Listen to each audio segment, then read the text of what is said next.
The sun rose gently over the land where Jacob and his family had settled after many years of traveling. Their tent stood outside the city of Shechem, surrounded by green hills and wide fields where shepherds guided their flocks every morning. Dinah, the daughter of Leah, often watched the women of the nearby city from a distance. She was curious about their colorful clothing, their songs, and the joyful gatherings they held near the markets. One morning, she spoke softly to her mother. "I only wish to see the women of the land and learn how they live," Dinah said with innocent excitement. Leah looked at her carefully before answering. "Be wise, my daughter. Not everyone outside our camp knows the ways of our family." Dinah nodded respectfully, yet her curiosity continued to grow stronger with every passing day. As the afternoon sun warmed the earth, she finally decided to walk toward the city gates alone. She did not know that this simple decision would soon bring great sorrow upon her family and change many lives forever.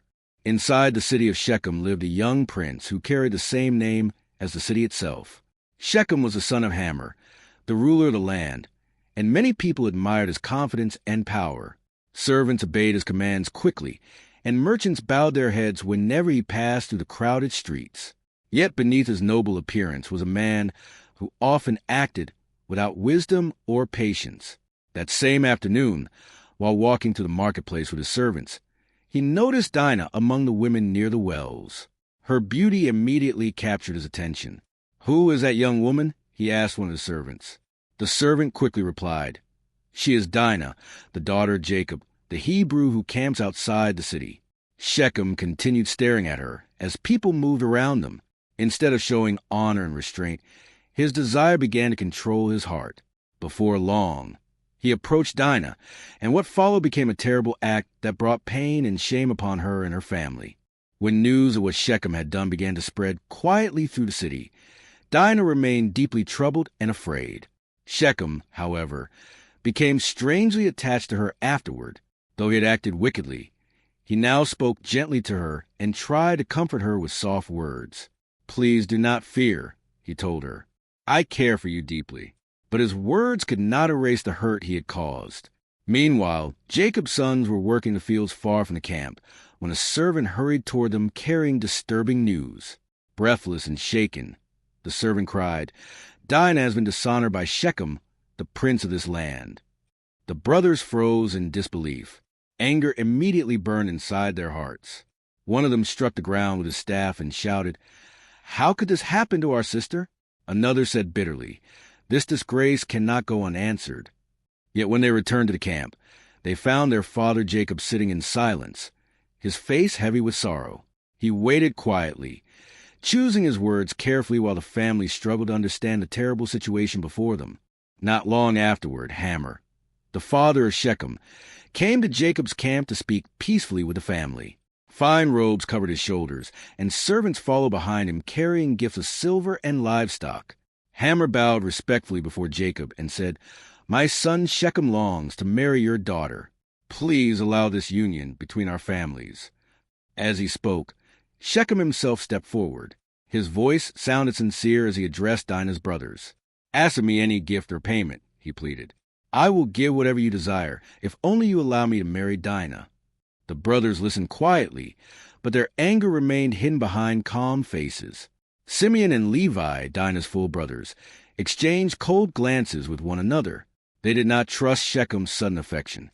Still pretending to speak peacefully, they answered carefully. "We cannot allow our sister to marry a man who is uncircumcised," they explained. "Our people live differently from yours." Hamor leaned forward hopefully. "Then tell us what must be done," he replied. Though the conversation sounded peaceful on the surface, deep revenge was already beginning to form inside the hearts of Dinah's brothers. Simeon and Levi finally revealed their condition to Hamor and Shechem. "If every male in your city becomes circumcised like our people," they said calmly, "then we will allow intermarriage between our families, and we will live together as one people." Hamor and Shechem quickly agreed, believing this was the only way to secure the marriage. Shechem's desire for Dinah blinded him from seeing the danger hidden beneath the brothers' words. That evening, Hamor gathered the men of the city at the gates and addressed them confidently. "These Hebrews wish to live peacefully among us," he announced. Their livestock and wealth will benefit our land if we join with them." Some of the men hesitated at first, but because Shechem was highly respected, many agreed to follow the plan. Over the next days, the men of the city underwent circumcision as requested. Meanwhile, Simeon and Levi watched silently from a distance. One night, as the campfires flickered beneath the dark sky, Levi whispered to his brother, "Soon they will be weak." Simeon's eyes hardened as he answered quietly, "And then our sister will be avenged." 3 days later, the men of the city were still weak and recovering from pain. The streets of Shechem, usually full of activity and noise, had become strangely quiet. Many men rested inside their homes, while merchants closed their shops early. Simeon and Levi saw their opportunity arrive. Before sunrise, they fastened their swords to their sides and quietly prepared themselves for battle. One servant noticed their serious faces and whispered nervously, "What are you planning to do?" Levi answered coldly, "Justice for our sister."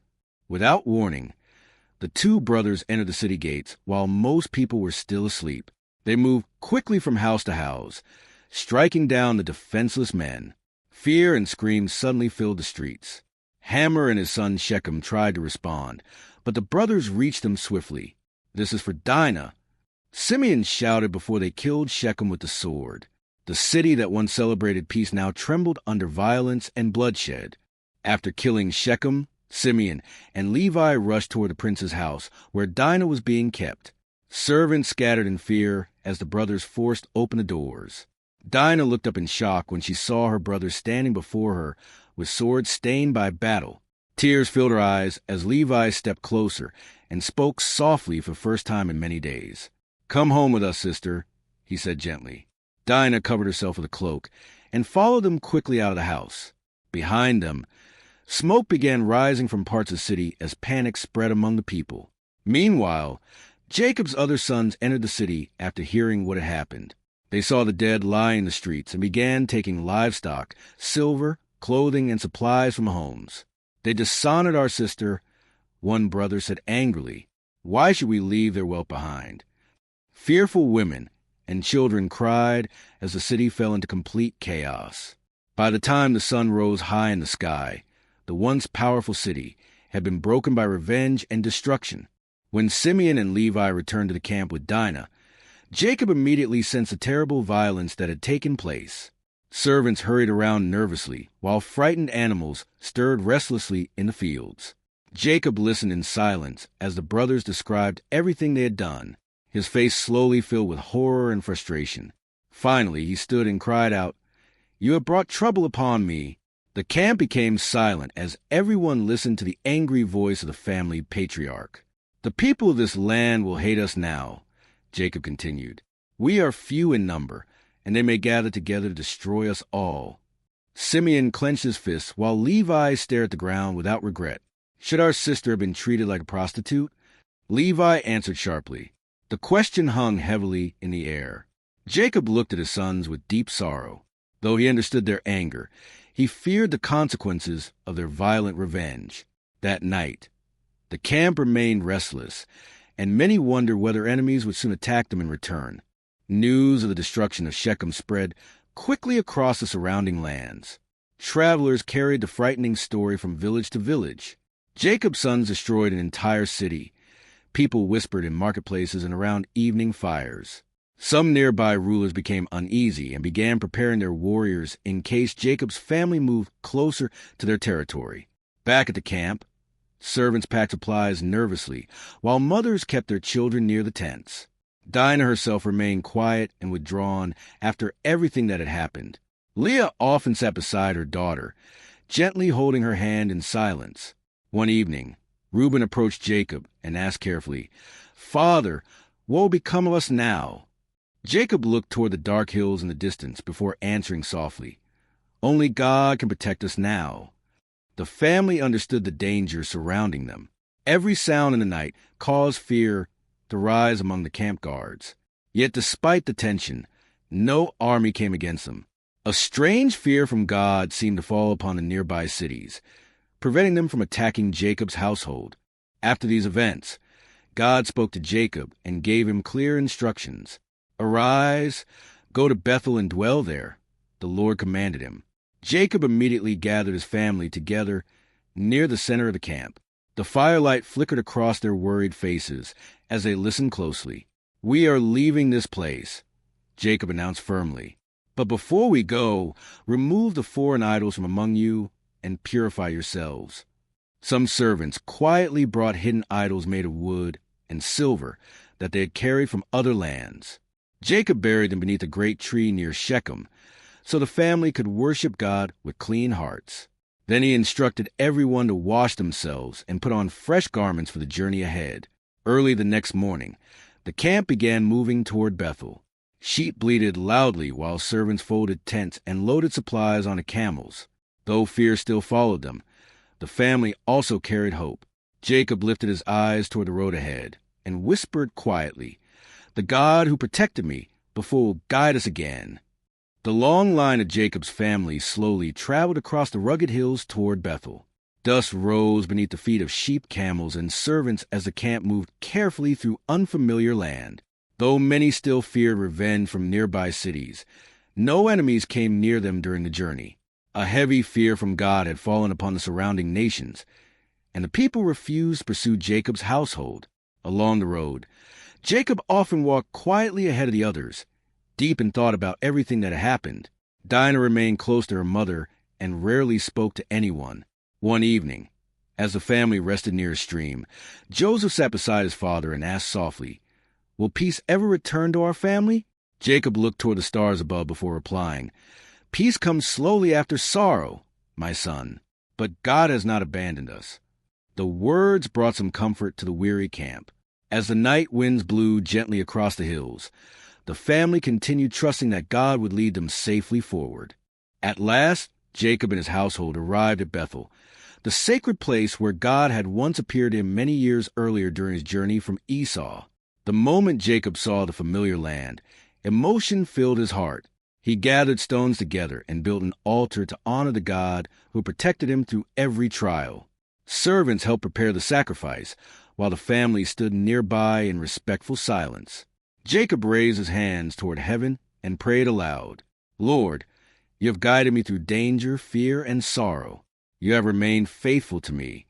The smoke from the altar slowly rose into the sky as the wind carried the scent across the hills. Many members of the family bowed their heads during the prayer. Even Simeon and Levi stood quietly, remembering the terrible events that had changed their lives forever. That evening, Jacob named the place El Bethel, meaning God of Bethel, because God had revealed himself there again. For the first time in many days, a small sense of peace settled over the camp. One night after the camp had settled at Bethel, God appeared to Jacob again with words of blessing and promise. Jacob awoke trembling with awe as the voice of the Lord spoke clearly to him. "Your name shall no longer only be Jacob, but Israel," God declared. "Nations and kings will come from your descendants, and the land I promised to Abraham and Isaac I will give to you." Tears filled Jacob's eyes as he listened to the powerful promise. He remembered all the years of struggle, fear, and wandering that had shaped his life. The next morning, he gathered his family together and told them what God had spoken. "The Lord has not rejected us," Jacob said firmly. "He still walks with his family." Reuben smiled quietly while Joseph listened with wonder. Even after the pain caused by Dinah's tragedy and the violence in Shechem, God's covenant still remained. Jacob then set up a stone pillar at Bethel and poured oil upon it as a sign of worship and remembrance. After spending time at Bethel, Jacob's family prepared to continue their journey southward. The camp once again moved slowly across the land with flocks and servants following behind. But during the journey, another painful moment came upon the household. Rachel, Jacob's beloved wife, went into difficult labor while giving birth to a child. The cries from her tent filled the camp with fear and concern. Midwives rushed in and out while Jacob waited outside anxiously. One servant whispered, "Pray for her strength." Inside the tent, Rachel struggled greatly as the pain grew worse. Finally, the cry of a newborn baby was heard, but joy quickly turned into sorrow.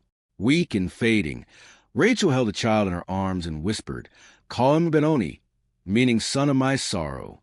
Jacob's eyes filled with tears as he held her hand. But after Rachel passed away, he changed the child's name to Benjamin, meaning son of the right hand. The family mourned deeply as Jacob buried Rachel beside the road near Bethlehem. The loss of Rachel left a deep wound in Jacob's heart. Yet the journey had to continue. Early the next morning, the camp slowly moved away from Rachel's grave while many servants wept quietly. Jacob paused several times to look back at the place where he had buried the woman he loved most. Benjamin, still a newborn child, was carried carefully by the women of the camp as they traveled onward. Dinah watched silently from a distance, carrying her own hidden sorrow inside her heart. The family had experienced pain after pain, dishonor, violence, fear, and death, yet they continued moving forward together. One evening, Judah sat beside Jacob near the fire and asked softly, "Father, how do you keep walking after so much loss?" Jacob stared into the flames before answering slowly, "Because the Lord still has a purpose for us." His words settled deeply into the hearts of his children. Though their family was wounded and imperfect, they believed God's promises still remained alive. Under the quiet stars of the night, the camp rested again before another uncertain tomorrow awaited them. After many years of wandering, Jacob finally brought his family to the region where his father Isaac still lived. The land around Hebron stretched wide beneath the warm sun, filled with grazing fields and ancient trees. Servants hurried ahead to announce Jacob's arrival, while the family followed closely behind. Isaac, now very old and weak in eyesight, sat quietly near the entrance of his tent when he heard the news. "My son has returned?" he asked with trembling emotion. Moments later, Jacob entered the tent and knelt before his father. Tears filled both of their eyes as Isaac reached out and embraced him. "The Lord has carried you through many trials," Isaac whispered. Jacob nodded silently, remembering the years of struggle that had shaped his life. Soon the grandchildren gathered around the elderly patriarch, listening carefully as Isaac blessed them with gentle words. Even after all the sorrow their family had endured, this reunion brought a brief season of comfort and healing to Jacob's household. Not long after Jacob's return, Isaac's strength began fading quickly. The old patriarch spent most of his days resting quietly while his sons cared for him. One evening, Esau also arrived to visit his father, and for a moment the two brothers stood together peacefully despite their troubled past. Isaac looked upon them both with tired eyes and said softly, "Remain united after I am gone." The words carried deep meaning after years of division and conflict within the family. During the night, the servants kept watch as Isaac's breathing grew weaker. Finally, as dawn approached, the old man passed away peacefully at an advanced age. Mourning spread throughout the camp as family members gathered together in grief. Jacob lowered his head silently while Esau stood beside him in sorrow. Together, the two brothers buried their father with honor in the family burial place. For a short time, old bitterness faded as grief reminded them that family bonds were greater than past wounds. As months passed, life slowly continued for Jacob's household, though the memory of Shechem never completely disappeared. Dinah spent much of her time among the women of the camp, helping care for children, preparing food, and tending daily responsibilities. Though sadness still lingered within her, she gradually found strength again to the love and protection of her family. Leah often encouraged her gently, saying, "The pain of yesterday does not decide your future." Dinah listened quietly, trying to heal from the wounds hidden deep in her heart. Some evenings, she sat outside her tent watching the sunset, while children laughed nearby. Those peaceful moments reminded her that life still carried beauty even after sorrow. Joseph once approached her kindly and said, "You are stronger than you know, sister." Dinah smiled faintly for the first time in many days. Though her story had begun with tragedy, she slowly learned that healing often comes little by little through time, love, and faith in God's care. One quiet evening, Jacob sat alone beneath the stars while the camp rested peacefully around him. The crackling fire beside him brought back memories of the many years behind him, his escape from Esau, his years serving Laban, the birth of his children, Dinah's tragedy, and the violence at Shechem. So much joy and pain had filled the journey of his family. Reuben eventually approached and sat beside his father in silence for a while. Then he asked carefully, "Do you regret the path our family has taken?" Jacob looked toward the dark hills before answering slowly, Many mistakes were made by all of us, he admitted, but God remained faithful even when we failed. The words carried both sorrow and wisdom. Jacob understood that his household was far from perfect, yet God's covenant still continued through them. As the stars shone brightly above the camp, Jacob quietly prayed that his children would one day learn to walk in greater wisdom, peace, and obedience before the Lord. The story of Dinah and Shechem became one of the most painful chapters in the history of Jacob's family. It was a story filled with curiosity, sin, anger, revenge, sorrow, and the difficult consequences of human choices. Dinah's suffering revealed how deeply dishonor could wound a family. Simeon and Levi's violent revenge showed how unchecked anger could bring even greater destruction. Jacob's fear reminded his children that actions driven by rage often create danger for many others. Yet through all the darkness, God still continued guiding the family forward according to his promise. The generations that followed would remember these events as both a warning and a lesson. Parents told their children about the importance of wisdom, self-control, honor, and trusting God instead of acting through hatred alone. Though the family of Israel carried many scars, they also carried the covenant God had given Abraham. And so, even after tragedy and conflict, the story moved forward toward the greater future God had prepared for his people. If you like stories like this, subscribe to the Golden Bible Story page on YouTube, follow on Instagram, Facebook, and TikTok. God bless you.